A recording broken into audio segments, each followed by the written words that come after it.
ہم نا ایک ایسے فوگ میں رہتے ہیں جہاں پہ جیسے کہ آپ نے دیکھا کہ کچھ بڑے جید صحافیوں نے پچھلے کچھ ہفتوں کے اندر کہا کہ فلاں ڈیٹ پہ میٹنگز ہوئی یہ ہوا وہ ہوا. دوسری طرف سے اور صحافی آئے جو بھی بڑے جید تھے, انہوں نے کہا کہ اس میں سے کچھ نہیں ہوا.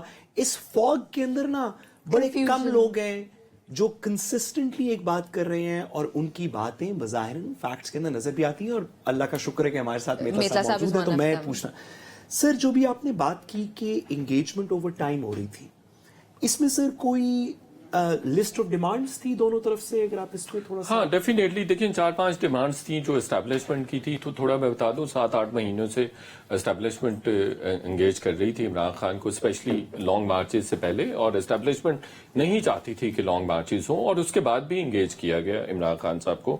ایسا نہیں ہے, ایون اپریل میں اور پھر آن ورڈس بھی عمران خان صاحب کو انگیج کیا جاتا رہا.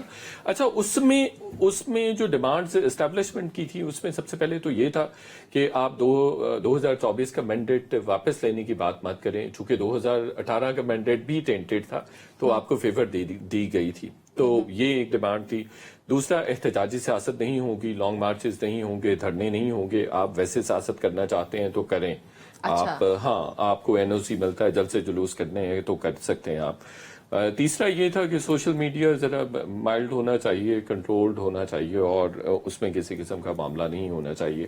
پھر 26ویں آئینی ترمیم کی بھی بات چیت تھی کہ 26ویں آئینی ترمیم کو چلنے دیں اور معاملات آگے بڑھنے دیں, اور جو بھی آپ کے معاملات ہیں آپ اسمبلی میں جا کے کریں.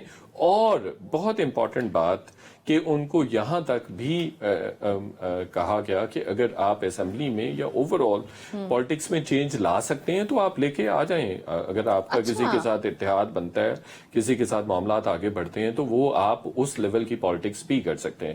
عمران خان صاحب کی پھر 3-4 چیزیں ان کی طرف سے بھی تھیں. سب سے پہلے کہ ایک تو پولیٹیکل پریزنرز, ایک ساتھ ساتھ بہت اچھی بات ہے جس پہ میں بات میں ہے کہ عمران خان صاحب سے جب بھی مذاکرات نمرہ کیے گئے ہیں, انہوں نے ان لائک ادر پالیٹیشنز انہوں نے کہا ہے کہ جو پولیٹیکل پریزنرز ہیں میری پارٹی کے, ان کو رہا کیا جائے. میں سب سے آخر میں رہا ہوں گا. تو یہ ایک بہت بڑا ان کا کریڈٹ ہے. انہوں نے کہا پولیٹیکل پریزنرز کو رہا کریں, ریزرو سیٹس ہیں ہماری بنتی ہیں وہ کریں, اور سب سے بڑی بات کہ میرا مینڈیٹ واپس کریں, 2024 کا مینڈیٹ واپس کریں. اس پہ بیسکلی ڈیڈ لاک ہے. 2024 کے الیکشن پہ اسی پہ ہے.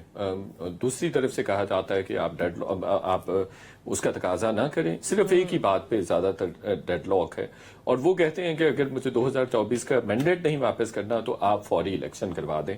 تو فوری الیکشن کی بھی کوئی سپیل نہیں ہے. وہ 2-3 سال, اس کے لیے بھی ان کا کہنا ہے کہ 2-3 سال آپ ویٹ کریں اور آپ ریفارمز کروائیں اینڈ آل دیٹ.